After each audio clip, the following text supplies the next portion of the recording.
guys, smudging 101. First one we're going to start with is white sage.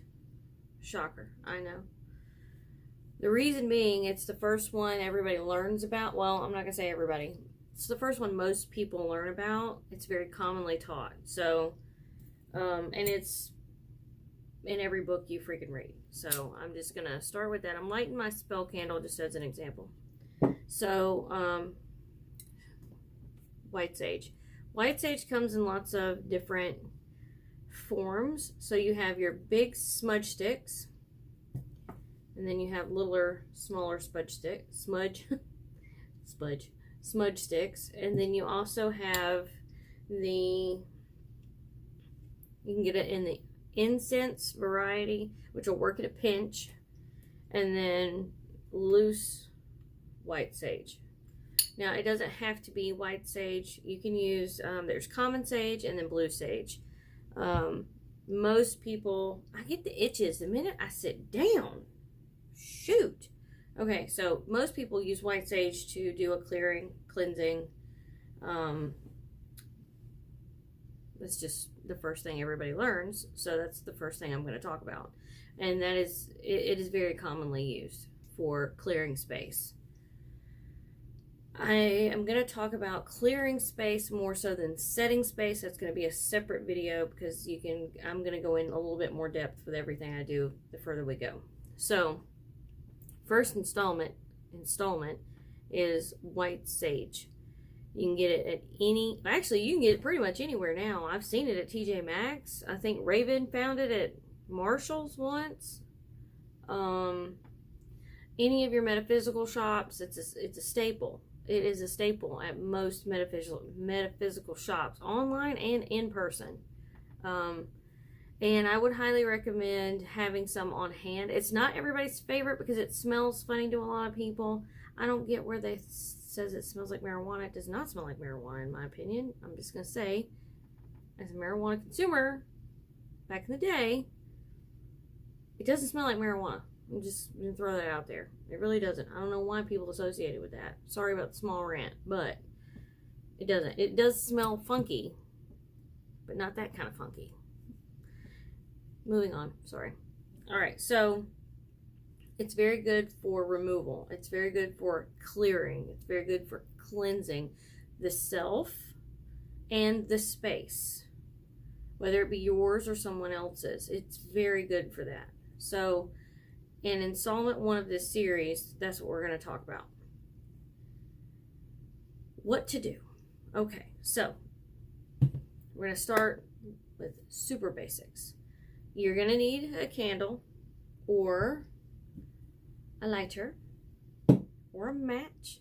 If you can find one that'll last long enough to light what you're doing. If you're just doing a piece of a piece, then yeah, that'll work. Match will work in a pinch. Anything will work in a pinch, but most people have lighters.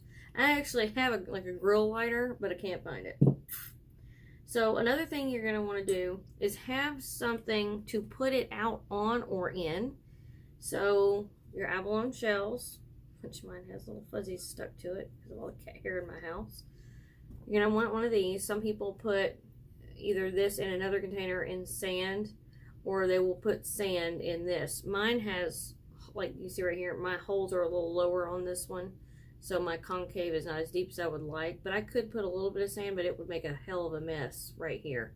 So what I do is I will put it out in some sand and then put it back in here separately. FYI, separately for me.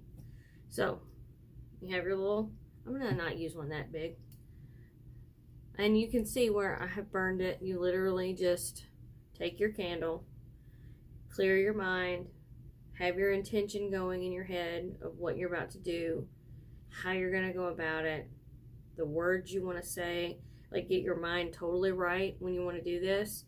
Then you will heat this up, you'll stick it over the flame, it will start doing its thing, catching on fire.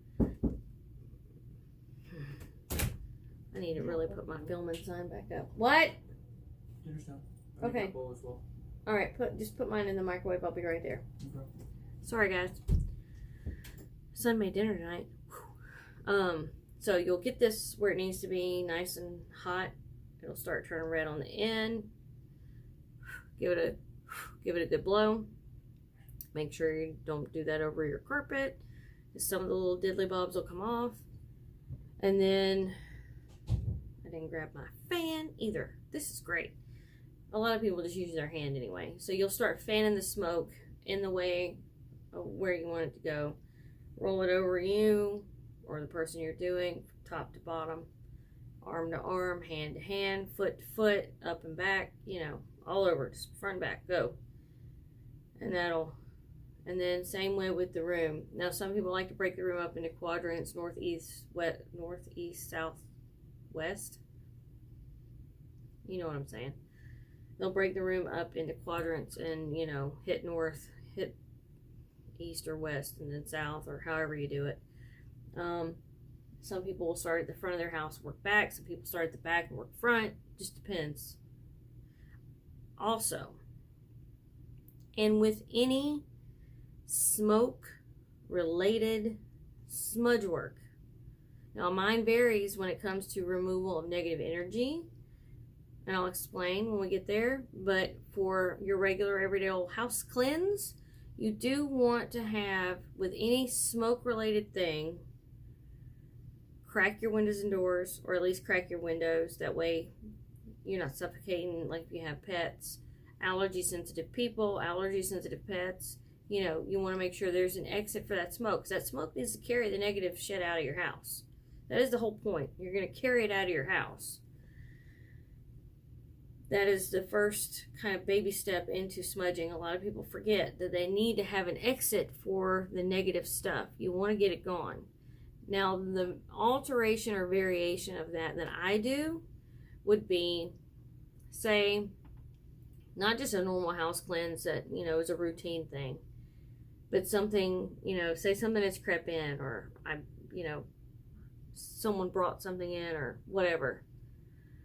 I visited somewhere, I got the juju, and then I brought it home with me, and you need to get it gone. If it's to that severity, I will smudge and smudge and smudge, get my house good and densely smoked out, not enough to really set my alarm off, in which case sometimes I will cut my alarms off to do this. I know that you probably shouldn't, but, you know, when shit gets real, let's be honest. I like to leave everything closed to make sure I have got every single ounce of the house done. Like, it is done, it is thorough, things are smoked, and then I will go and open a window in the front, a window in the back, and cut the ceiling fan on, and then the bedroom fan on, and have them pulling it all out of the house very quickly. That is what I do, because that's what works for me. As long as you crack a window and make sure that the smoke exits, you're still good to go. Just want to make that clear. A lot of people skip that step and the smoke lingers too long. People that have asthma or they're sensitive, you know, it starts affecting them, and then that just causes an uproar in your house and thereby giving you more negative energy. Be mindful of the people around you. That's really side note, open a window for somebody. Okay, so forms of burning. So we have your little bundle, and then you have this. So this being the loose sage. Sorry, that was really fast. You would take whatever you burn your charcoal in. Not everybody has one of these, or a medium-sized cauldron. But if you have something that you burn your charcoal disc in, including and up to one of the sensors, which those are awesome, by the way. I'm hungry. I've got hungry hiccups. So you get your charcoal lit. I shouldn't have to walk somebody through how to do that, but just in case, make sure you have tongs for your charcoal. Light your charcoal over your little handy dandy candle, your spell candle. And now spell candles, that's a whole other thing we'll get into about color variation, size, style, whatever. Take this, get this lit, let it start turning white. Everybody wants to immediately throw stuff on it and it'll smother it. if you're not careful. Let this burn a little bit, and while it's doing its thing and getting ready, you can pass this through your house as well. That's another topic. But get this good white hot, if you will. You can see him playing in the background. Take your sage, and then you would place it. I'm not going to crush this up and do it because we're not actually going to do it, but put it on your charcoal disc. Take a handy dandy fan if you have one. If not, your hand works fine, or a sheet of paper, or whatever you want to use to waft that smoke. That's what you're trying to do, is waft the smoke around. Say your enchantment, whatever you say during your cleansings. You know, obviously if it's something worse than something else, then you want to be a little harsher with what you're saying. And you pass this, you can carry this around your house. It's not too heavy. My mother recently got one, and she has broke both her hands and has, you know, some tendony type issues, so she doesn't have the grip strength she used to. You're gonna have to wait, little man. Come here. Come here. Thank you. But she loves this thing. Loves it. I took this to her on our last visit. She fell in love with it and ordered one. Hey, buddy. Alright, so that's one way to do it. The other way is the way we started with lighting this. The next way is to, I almost lost my train of thought. Whew, saw I grabbed it though. You need to do something quick and small. Say you're in your car or in a closet or in the bathroom or whatever. Because, you know, who doesn't have sage in their bathroom with a lit candle or a thing of something to light with. Take a little piece of your dried sage. I can light this one. Stick it in your thing. Blow it out. There's your smoke. Boom. It's small. Tote it around. You can blow it. Just be mindful of the embers that will come off. You know, very simple. Easy peasy, lemon squeezy.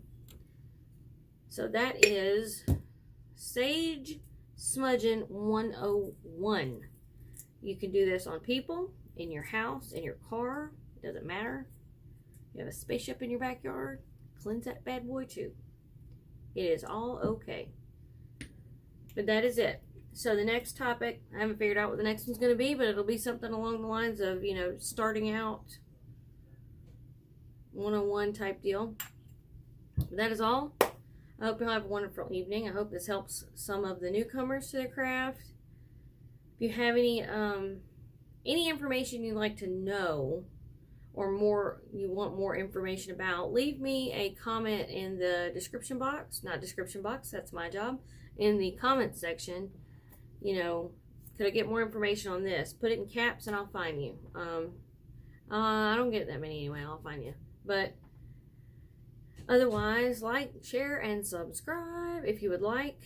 If not, that's cool too. Tune in. It'll probably be next Wednesday. It'll probably be Wednesdays that these will roll out. It might be sooner than that. It just depends on the week, how the week's going. But I know Wednesday for sure I can do stuff. So, he wants out of the bedroom because Adrian just finished cooking dinner. Y'all have a good night. I will see you in the next one. Have a good one. Bye.